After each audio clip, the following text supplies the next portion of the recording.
94ರಲ್ಲಿ ಹೊಸ ಜಾಗತಿಕ ನೀತಿಗಳನ್ನ, ಹೊಸ ಕೃಷಿ ನೀತಿಗಳನ್ನ, ಹೊಸ ಆರ್ಥಿಕ ನೀತಿಗಳನ್ನ ನಮ್ಮ ದೇಶ ಅದನ್ನ ಒಪ್ಪಿಕೊಂಡ ಮೇಲೆ, ಅದನ್ನ ಹಂತ ಹಂತವಾಗಿ ಜಾರಿಗೊಳಿಸಿದ ಮೇಲೆ ಈ ಕಳೆದ 30 ವರ್ಷಗಳಲ್ಲಿ 94ರಿಂದ 2024 ಅಥವಾ ಇವತ್ತು 25 ಈ 30 ವರ್ಷಗಳಲ್ಲಿ ಈ ದೇಶದ ರೈತಾಪಿ ವರ್ಗ ಭಾರಿ ದೊಡ್ಡ ರೀತಿಯಾದಂತಹ ಗಂಡಾಂತರವನ್ನು ಎದುರಿಸುವಂತ ಪರಿಸ್ಥಿತಿ ಬಂದಿದೆ. ಯಾವ ರೈತ ಆತ್ಮಹತ್ಯೆ ಮಾಡ್ಕೋಬಾರದು, ಯಾವ ರೈತ ಒಂದು ಉತ್ತಮವಾದಂತಹ ಜೀವನವನ್ನು ರೂಪಿಸ್ಕೋಬೇಕಾಗಿತ್ತೋ, ತಾನು ಬೆಳೆಯನ್ನ ಬೆಳೆದು ಮಾರುಕಟ್ಟೆಯಲ್ಲಿ ಮಾರಾಟ ಮಾಡಿ ಇನ್ನೊಂದು ಹೊಸ ಬೆಳೆಯನ್ನು ಮಾಡ್ಲಿಕ್ಕೆ ಹೋಗ್ಬೇಕಾಗಿತ್ತೋ, ಆ ರೈತಾಪಿ ವರ್ಗ ಇವತ್ತು ಬೆಳೆದಂತ ಬೆಳೆಗಳಿಗೆ ಉತ್ತಮ ಬೆಲೆ ಸಿಗದೆ ಅವನು ಸಾಲಗಾರನಾಗಿ ಮಾಡಿದಂತ ಸಾಲವನ್ನು ತೀರಿಸಲಾರದೆ ಕುಟುಂಬವನ್ನು ಪೋಷಣೆ ಮಾಡ್ಕೊಳ್ಳಿಕ್ಕೆ ಸಾಧ್ಯ ಆಗದೆ ಆತ್ಮಹತ್ಯೆ ದಾರಿಯನ್ನು ಹಿಡಿದು.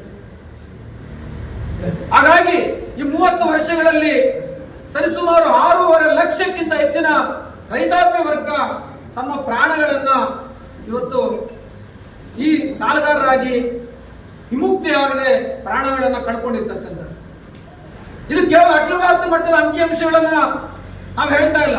ಕರ್ನಾಟಕದಲ್ಲೂ ಕೂಡ ನೀವು ಕಳೆದ 10 ವರ್ಷಗಳ ಅಂಕಿಅಂಶಗಳನ್ನ ತಗೊಂಡ್ರೆ, ಇಂದಿನ ಬಿಜೆಪಿ ಸರ್ಕಾರ ಇರ್ಬೋದು, ಅದರ ಹಿಂದೆ ಕಾಂಗ್ರೆಸ್ ಸರ್ಕಾರ ಇರ್ಬೋದು, ಅಥವಾ ಇವತ್ತಿನ ಮತ್ತೆ ಕಾಂಗ್ರೆಸ್ ಸರ್ಕಾರ, ಈ 3 ಸರ್ಕಾರಗಳ ಅವಧಿಯಲ್ಲಿ 10 ವರ್ಷಗಳ ಅಂಕಿಅಂಶಗಳನ್ನು ತಗೊಂಡ್ರೆ ಪ್ರತಿ ವರ್ಷ 850ರಿಂದ 1200 ತನಕ, ಅಂದ್ರೆ 10,000 ಜನ ಕರ್ನಾಟಕದಲ್ಲೂ ಕೂಡ ಈ ಒಂದು ಕಾಲಾವಧಿಯಲ್ಲಿ ಆತ್ಮಹತ್ಯೆಗಳು ಮುಂದುವರೆದಿದ್ದಾರೆ.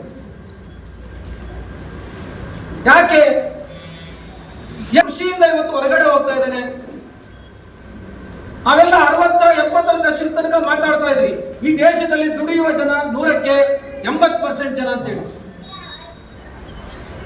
ಇವತ್ತು ನಾವು ಮಾತಾಡ್ತಾ ಇದ್ದೀವಿ 100ಕ್ಕೆ 50 ಅಥವಾ 51% ಜನ ಮಾತ್ರನೇ ಕೃಷಿಯನ್ನ ಮಾಡ್ತಕ್ಕಂಥವ್ರು ಅಂತೇಳಿ. ಹಾಗಾದ್ರೆ ಉಳಿದಂತ ಜನ ಎಲ್ಲೋದು? ಯಾಕೆ ಕೃಷಿಯನ್ನ ಬಿಟ್ಟಿದ್ದಾರೆ?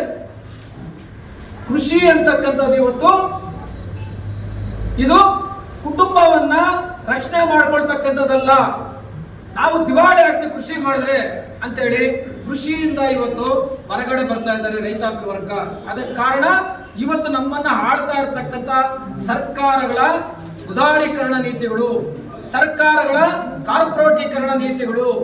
ಆ ಕಾರ್ಪೊರೇಟೀಕರಣ ನೀತಿಗಳು ಅಂದ್ರೆ ಯಾರು ಇವತ್ತು ಶ್ರೀಮಂತರು, ಬಂಡವಾಳಗಾರರು, ವಿದೇಶಿ ಬಂಡವಾಳ ಸಹಾಯದೊಂದಿಗೆ ಈ ದೇಶದಲ್ಲಿ ಕೃಷಿಯಲ್ಲಿ ಆ ಕಾರ್ಪೊರೇಟ್ ಬಂಡವಾಳಗಾರ ಇವತ್ತು ಬರ್ತಾ ಇರೋದ್ರಿಂದ ರೈತಾಪಿ ವರ್ಗ ಇವತ್ತು ಕೃಷಿಯನ್ನು ಮಾಡ್ಲಿಕ್ಕೆ ಆಗ್ತಾ ಇಲ್ಲ. ಕೃಷಿ ಅಂತಕ್ಕಂಥದ್ದು ದುಬಾರಿ ಆಗಿದೆ.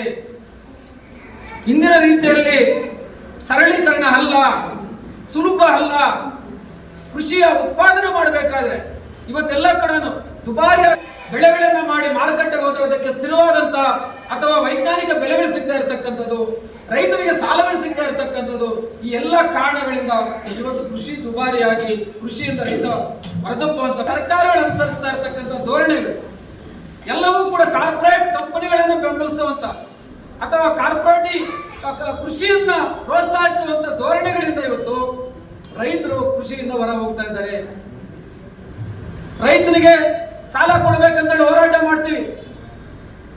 ಹಿಂದೆ UPA ಸರ್ಕಾರ ಇದ್ದಂತ ಸಂದರ್ಭದಲ್ಲಿ ಸುಮಾರು 70 ಸಾಲ ಮಾಡಬೇಕು ಅಂತ ಹೇಳಿ ಸಾಕಷ್ಟು ಹೋರಾಟಗಳು ನಡೀತಾ ಇದ್ದಾರೆ.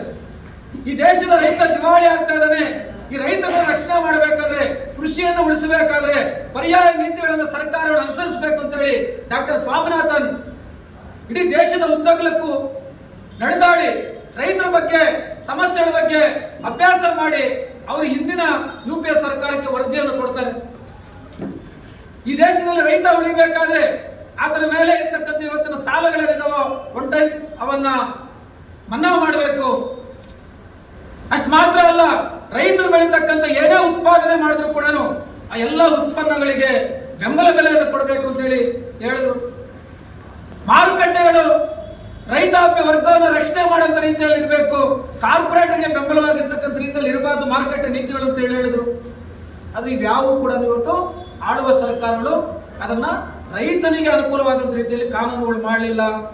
ಹಾಗಾಗಿ ದೇಶದಲ್ಲಿ ಆಳುವಂತ ಸರ್ಕಾರಗಳು ಅನುಸರಿಸಿದಂತೆ ಕಾರ್ಪೊರೇಟ್ ಕನ್ನಡ ನೀತಿಗಳಿಂದ ರೈತ ಇವತ್ತು ದೊಡ್ಡ ರೀತಿಯಾದಂತಹ ಬಿಕ್ಕಟ್ಟುಗಳನ್ನು ಎದುರಿಸ್ತಾ ಇದ್ದಾನೆ. ಕರ್ನಾಟಕದಲ್ಲೂ ಕೂಡ ಅದೇ ಪರಿಸ್ಥಿತಿ ಇದೆ. ಇಲ್ಲಿನ ಆಳುವ ಸರ್ಕಾರಗಳು ಅನುಸರಿಸ್ತಾ ಇರತಕ್ಕಂಥ ಧೋರಣೆಗಳು 2023ರಲ್ಲಿ ಭೀಕರವಾದಂತಹ ಬರಗಾಲ ಮತ್ತು ಮಳೆ ಎಲ್ಲ ಬೆಳೆಗಳೆಲ್ಲ ಒಡೆಯಿತು.